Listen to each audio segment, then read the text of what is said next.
సాలూరా మండలం జాడి జమల్పూర్ గ్రామ మాజీ సర్పంచ్ గోగినేని ఇన్నయ్య చౌదరి ఇటీవల అనారోగ్యంతో మృతి చెందారు. ఈ నేపథ్యంలో శనివారం బోధన్ శాసనసభ్యులు పొద్దుటూరి సుదర్శన్ రెడ్డి జాడి గ్రామంలో స్వర్గీయ మాజీ సర్పంచ్ ఇన్నయ్య చౌదరి కుటుంబ సభ్యులను పరామర్శించి అతని చిత్రపటానికి పూలమాలలు వేసి నివాళులర్పించారు.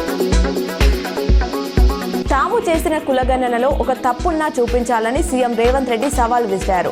ఢిల్లీలో మీడియాతో చిట్చాట్లో మాట్లాడుతూ మా సర్వేను మొత్తం 5 కేటగిరీలుగా విభజించాం. హిందూ, ముస్లిం, బీసీలు కలిపి 56% అయ్యారు. 42% బీసీ రిజర్వేషన్లపై త్వరలో అసెంబ్లీలో తీర్మానం చేసి పార్లమెంట్ ఆమోదానికి పంపిస్తామని చెప్పారు.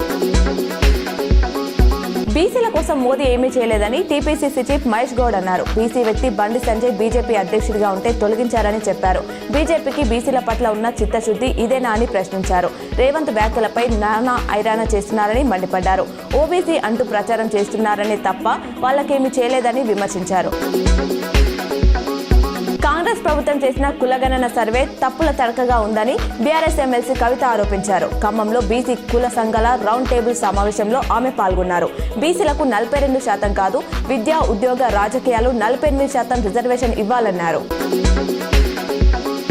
కోటగిరి గ్రామంలో పేకట ఆడుతున్న 11 మంది జూదర్లపై కేసు నమోదు చేసినట్లు ఎస్ఐ సందీప్ తెలిపారు. గ్రామంలోని ఓ ప్రాంతంలో పేకట జోరుగా సాగుతుందన్న సమాచారం మేరకు తమ సిబ్బందితో కలిసి శనివారం దాడులు చేశామన్నారు.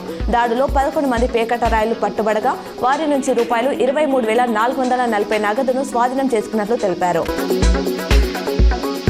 కోట్లాది మంది భక్తులతో కలకలలాడుతున్న మహాకుంభమేళాలో కుటుంబాల నుంచి మిస్ అవుతున్న వారి సంఖ్య కూడా ఎక్కువగానే ఉంటుంది. అయితే బెస్ట్ ఫేషియల్ రికగ్నిషన్ టెక్నాలజీ ద్వారా 20,000 మందిని వారి ఫ్యామిలీల వద్దకు చేర్చినట్లు అధికారులు తెలిపారు. మౌని అమావాస్య రోజున అత్యధికంగా 8,725 మందిని కనిపెట్టినట్లు చెప్పారు. బీఆర్ఎస్ అధినేత కేసీఆర్ జన్మదినం సందర్భంగా ఫిబ్రవరి 10న సామాజిక సేవా కార్యక్రమాలు చేపట్టాలని పార్టీ శ్రేణులకు కేటీఆర్ పిలుపునిచ్చారు. రాష్ట్ర వ్యాప్తంగా పార్టీ శ్రేణులు ఎవరికి తోచిన విధంగా వారు ఇతరులకు సహాయపడేలా కార్యక్రమాలు నిర్వహించాలని సూచించారు. రక్తదాన శిబిరాలు, పండ్ల పంపిణీ, అన్నదానం వంటి కార్యక్రమాలు చేపట్టాలని కేటీఆర్ విజ్ఞప్తి చేశారు. ప్రజలకు ఇబ్బంది కలిగించే విధంగా విగ్రహాలను ప్రతిష్ఠించకూడదని నిజామాబాద్ ఇన్ఛార్జ్ సిపి సింధు శర్మ ఓ ప్రకటనలో తెలిపారు. విగ్రహాల ఏర్పాటుకు జిల్లా కలెక్టర్ ఆధ్వర్యంలోని కమిటీ అనుమతులు తప్పనిసరిగా పొందాలన్నారు.